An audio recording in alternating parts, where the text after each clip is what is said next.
Hello दोस्तों, कैसे हैं आप सब। Welcome to our channel Travelopedia. दोस्तों, आज हम आपको जिस देश के बारे में बताने जा रहे हैं उसे एक देश के साथ साथ एक शहर के तौर पे भी जाना जाता है और ये दुनिया के सबसे अमीर शहरों में से एक है। जी हाँ, ये एक ऐसा शहर है दोस्तों जहाँ घर खरीदना दुनिया में सबसे ज्यादा महंगा माना जाता है। आज ये शहर पूरी दुनिया में एक बिजनेस हब के तौर पे जाना जाता है और इस शहर में टॉयलेट फ्लश करने के लिए समुद्र के पानी का इस्तेमाल होता है और यहाँ पर दुनिया में सबसे ज्यादा रोल्स रॉयस गाड़ियां आपको देखने को मिल जाएंगी। ये कोई और नहीं बल्कि है हांगकांग। तो चलिए दोस्तों, एक साथ चलते हैं बहुत ही खूबसूरत शहर हांगकांग के सफर पर। लेकिन हाँ, वीडियो में आगे बढ़ने से पहले हमारे चैनल को सब्सक्राइब करके वही वाला बेल आइकन दबा दीजिएगा। दोस्तों, हांगकांग दरअसल एक देश नहीं बल्कि चीन का एक प्रशासनिक क्षेत्र है। ये छोटे बड़े कुल 200 आइलैंड्स को मिलकर बना हुआ है। हांगकांग दुनिया में सबसे घनी आबादी वाले शहरों में से एक है, जिसकी कुल आबादी लगभग 7.5 मिलियन है। हांगकांग की ऑफिशियल लैंग्वेज चीनी और अंग्रेजी है। ब्रिटिश शासन के अधीन रहने की वजह से इस शहर में रहने वाले काफी लोग अंग्रेजी में बात करते हैं। चाइना के ज्यादातर हिस्से में मंदारिन चाइनीज बोली जाती है, लेकिन हांगकांग के ज्यादातर लोग कैंटीन चाइनीज में बात करते हैं। दोस्तों, आप लोग सोच रहे होंगे कि आखिरकार ये हांगकांग के नाम का क्या मतलब होता है। असल में हांगकांग का मतलब होता है एक खुशबूदार बंदरगाह। हांगकांग के आधे से ज्यादा लोग बौद्ध धर्म को बहुत मानते हैं। इस धर्म को यहाँ आस्था के साथ पूजा जाता है,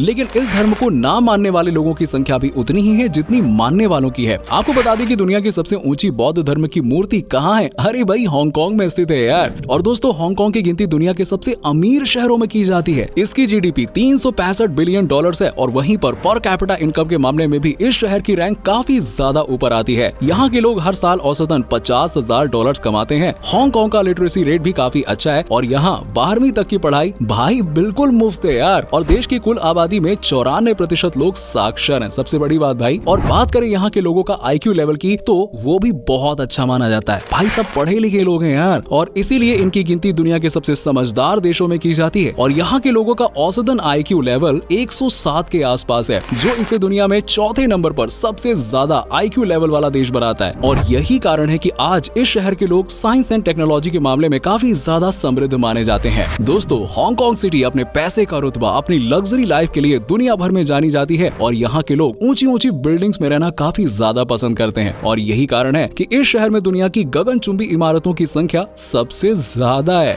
हांगकांग एक ऐसा शहर है जहाँ पर दुनिया में सबसे ज्यादा ऊंची बिल्डिंग्स देखी जाती हैं और यहाँ पर 14 मंजिल से ज्यादा कुल 8,000 से भी ज्यादा बिल्डिंग्स हैं। शहर की सबसे ऊंची इमारत इंटरनेशनल कॉमर्स सेंटर है। 108 मंजिला इस इमारत की ऊंचाई 484 मीटर है और ये दुनिया की 12वीं सबसे ऊंची इमारत भी है। दोस्तों, इस शहर के लोग कितने अमीर हैं, ये इसी बात से पता चलता है कि 2018 के अरबपतियों की लिस्ट में हांगकांग को 6वां स्थान मिला था। इसके अलावा यहाँ के 67 निवासियों के पास $1 बिलियन की संपत्ति है। साथ ही साथ आपको बता दें कि हांगकांग को 4 सालों तक लगातार the best business city in the world का अवार्ड मिल चुका है। ये दुनिया का एकमात्र ऐसा शहर है जहां टैक्स की मात्रा बहुत कम है, जिस वजह से हांगकांग को एक बिजनेस हब माना जाता है। यहाँ रियल एस्टेट का कारोबार भी काफी अच्छा माना जाता है। और गाइस, यहाँ पर दुनिया में सबसे महंगे घर मिलते हैं और इस शहर में घर खरीदना ना इतना आसान नहीं है। सिर्फ करोड़पति ही यहाँ पर घर खरीद सकते हैं, क्योंकि बहुत महंगा है यार। और दोस्तों, हांगकांग में आपको सड़कों पर सबसे ज्यादा पता है कौन सी कार देखने को मिलेगी? रोल्स रॉयस गाड़ियां दौड़ती हुई नजर आएंगी भाई। हर साल हांगकांग के लोगों द्वारा ही सबसे ज्यादा रोल्स रॉयस गाड़ियां खरीदी जाती हैं। क्या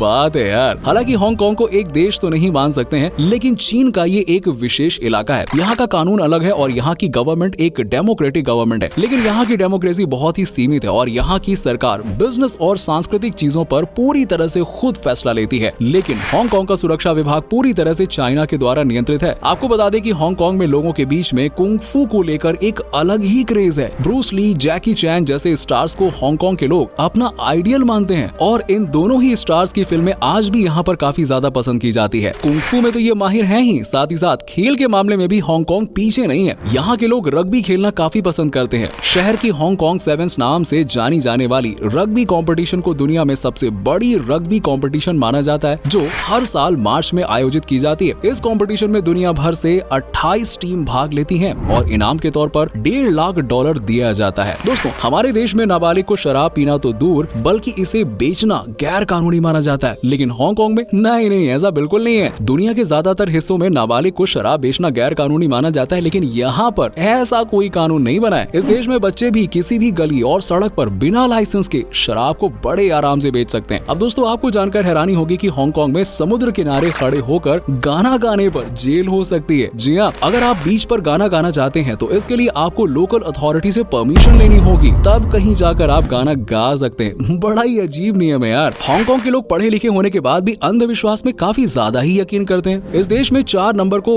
अनलकी समझा जाता है, इसीलिए यहाँ के कई होटल्स में आपको 4 नंबर का फ्लोर या 4 नंबर का कमरा भी देखने को नहीं मिलेगा। और यहाँ के लोगों के घरों में अगर पहले लड़का पैदा होता है और उसके बाद लड़की पैदा होती है तो इसे भी काफी ज्यादा शुभ माना जाता है। हांगकांग में अगर कोई कुत्ता पालना चाहता है या 5 महीने से ज्यादा समय के लिए कुत्ते को अपने घर में रखना चाहता है तो इसके लिए उसे डॉग लाइसेंस बनवाना पड़ता है। और आपकी जानकारी के लिए बता दूं कि हांगकांग का कानून गे मैरिज को मान्यता नहीं देता। हालांकि पिछले कुछ सालों में कोर्ट ने कई शादियों को मंजूरी प्रदान की है, लेकिन फिर भी हांगकांग में लोग समलैंगिक लोगों को एक आपराधिक नजरों से ही देखते हैं। दुनिया का सबसे लंबा पुल भी हांगकांग में ही है। 55 किलोमीटर तक फैले हुए इस ब्रिज का नाम हांगकांग जुहाई मकाओ ब्रिज है। इस ब्रिज के बनने से पहले चीन से हांगकांग तक जाने के लिए 3 घंटे लगते थे, लेकिन इस ब्रिज के बाद अब चीन और हांगकांग के बीच की दूरी 30 मिनट की ही है। यस दोस्तों, हांगकांग के लोग ना खाने के बड़े शौकीन हैं। आपको पता ही है कि चाइनीज लोगों को नूडल्स खाना कितना ज्यादा पसंद है। यहाँ के लोग हर मील पर नूडल्स खाते हैं। इसके अलावा पून चोई यहाँ की एक लोकप्रिय डिश है। आमतौर पर पून चोई को तैयार करने और पकाने में 3 दिन लगते हैं और इसे अक्सर धार्मिक त्योहारों और खास दिनों जैसे कि शादियों के दौरान और नए साल के दौरान खाया जाता है। साथ ही साथ आपको यहाँ पे चाइनीज, कॉन्टिनेंटल, इटालियन, मैक्सिकन और थाई फूड जैसे सभी प्रकार के खाने आपको यहाँ पर खाने के लिए मिल जाएंगे। दबा के खाओ, बड़े टेस्टी होते हैं। इसके अलावा यहाँ के लोग चाय के तो काफी शौकीन होते हैं। और आपको ये बात जानकर हैरानी होगी कि हांगकांग में हर साल 9.8 मिलियन किलोग्राम चाय की पत्ती की खपत होती है। यहाँ पर चाय के साथ डिमसम का सेवन करना भी एक परंपरा के तहत आता है, जिसमें चाय के साथ लकड़ी के पट्टे पर कई तरह की खाने की चीजों को परोसा जाता है। दोस्तों, क्या आप जानते हैं कि हांगकांग में टॉयलेट फ्लश करने के लिए समुद्र के पानी का इस्तेमाल होता है? जी हाँ, यहाँ के घरों के अलावा होटल्स और मॉल्स में भी टॉयलेट फ्लश करने के लिए समुद्र के पानी का इस्तेमाल किया जाता है। हालांकि इसके पीछे का कारण आज तक किसी को नहीं पता। शायद पानी बचाने के लिए ऐसा किया जाता है। इस हसीन शहर में न्यू ईयर, ईस्टर और क्रिसमस जैसे त्योहार बड़े ही धूमधाम से मनाए जाते हैं। अप्रैल के महीने में एक बहुत ही स्पेशल फेस्टिवल का आयोजन किया जाता है, जिसमें लोग अपने घरों में केक बनाकर रख देते हैं। लोगों का मानना है कि बुरी आत्माएं और भूत प्रेत ये केक खाते हैं और इस केक को खाने के बाद वो आम लोगों को परेशान नहीं करते हैं। हांगकांग में घूमने के लायक बहुत सारी ढेर सारी जगह हैं। इनमें से डिज्नीलैंड के बारे में तो आप सभी ने काफी बार सुना ही होगा। इसके अलावा तियान टैन बुद्ध पूरे शहर की सबसे बड़ी बुद्ध प्रतिमा है, जिसकी ऊंचाई 34 मीटर है। आज ये पूरे हांगकांग का एक प्रमुख टूरिस्ट डेस्टिनेशन बन गया। इसके अलावा ची लिन नननी में ऐतिहासिक मंदिर बने हुए हैं, जहाँ प्राचीन संस्कृति की झलक देखने को मिलेगी। यहाँ पर लकड़ी पर खूबसूरत वास्तुकला का काम किया जाता है। साथ ही साथ हांगकांग ग्लोबल जियो पार्क पर्यटकों को अपनी ओर आकर्षित करता है और इस पार्क में कई सक्रिय ज्वालामुखी भी हैं। इसके अलावा आप ड्रैगन्स बेक माउंटेन पर ट्रैकिंग के लिए जा सकते हैं। हाइकिंग के शौकीन लोगों को साई कुंग नाम की जगह भी बहुत पसंद आएगी। दोस्तों, आप अगर हांगकांग की यात्रा पर जाएं तो आप द वोंग ताई सीन टेम्पल की यात्रा जरूर करें। यहाँ के लोग इस मंदिर को अपना गुड लक मानते हैं और कहते हैं कि यहाँ आकर जो भी इंसान अपनी मन्नतें मांगता है ना, तो उसे ईश्वर पूरा कर ही देते हैं। अगर आपको हांगकांग में कम से कम पैसों में खरीदारी करनी है तो टेम्पल स्ट्रीट नाइट मार्केट चले जाइए। ये मार्केट हांगकांग की सबसे फेमस प्लेसेस में से एक है। रात के करीब 8 बजे से इस मार्केट पर टूरिस्ट की लाइन लग जाती है और यहाँ पर आपको मनचाहा सब कुछ मिल जाएगा, वो भी बहुत कम प्राइस में यार। अगर आपको हांगकांग की खूबसूरती का अनोखा नजारा देखना है तो दोस्तों विक्टोरिया पीक पर जाना बिल्कुल मत भूलिएगा। इस पीक से हांगकांग का क्या ही नजारा दिखता है, मैं बता नहीं सकता हूँ, बहुत खूबसूरत। और दोस्तों, हांगकांग में दुनिया का सबसे लंबा आउटडोर हांगकांग है। 1993 में लोगों के लिए ये खोला गया था और ये हांगकांग 800 मीटर लंबा है। यहाँ के 90% लोग हर रोज इस ट्रांसपोर्ट के जरिए ट्रैवल करते हैं। यहाँ बुलेट ट्रेन के अलावा और कई तरह के ट्रांसपोर्ट की सुविधा दी गई है। हांगकांग में सबसे बड़ी डबल डेक ट्रैम कार्स चलती हैं, जिसमें प्रतिदिन 2.5 लाख से ज्यादा व्यक्ति सवार होते हैं। हांगकांग में ज्यादातर देशों के लोगों के लिए वीजा ऑन अराइवल की फैसिलिटी है और भारतीयों को भी यहाँ जाने के लिए किसी भी प्रकार के वीजा की जरूरत नहीं पड़ती है। हांगकांग का एयरपोर्ट दुनिया के सबसे बिजी एयरपोर्ट में शुमार है और इसका साइज 20 फुटबॉल मैदान जितना बड़ा है। कई बार इसे बेस्ट एयरपोर्ट का पुरस्कार भी मिल चुका। वैसे तो हांगकांग घूमने के लिए हर साल 5 से 6 करोड़ पर्यटक आते हैं, पर कोरोना महामारी के दौरान इस संख्या में थोड़ी गिरावट दर्ज की गई थी। लेकिन अब एक बार फिर से इस शहर में पर्यटक छुट्टियां मनाने के लिए जाने लगे हैं। तो दोस्तों, ये था बहुत ही खूबसूरत शहर हांगकांग। उम्मीद करता हूँ कि आपको हमारा ये एपिसोड पसंद आया होगा। हमें नीचे कमेंट सेक्शन में कमेंट करके बताइए कि आज की ये वीडियो में आपको हांगकांग की कौन सी बात सबसे अच्छी लगी। वैसे क्या कभी आप हांगकांग गए हैं, और गए हैं तो आपका एक्सपीरियंस कैसा रहा, ये भी हमारे साथ जरूर शेयर कीजिएगा। साथ ही साथ इस वीडियो को अपने दोस्तों और रिश्तेदारों के साथ में शेयर करना ना भूलिएगा। हमारे चैनल को भी सब्सक्राइब जरूर कर दीजिएगा। वीडियो को एंड तक देखने के लिए आप सभी दर्शकों का शुक्रिया। आपसे फिर मुलाकात होगी एक और नए वीडियो के साथ।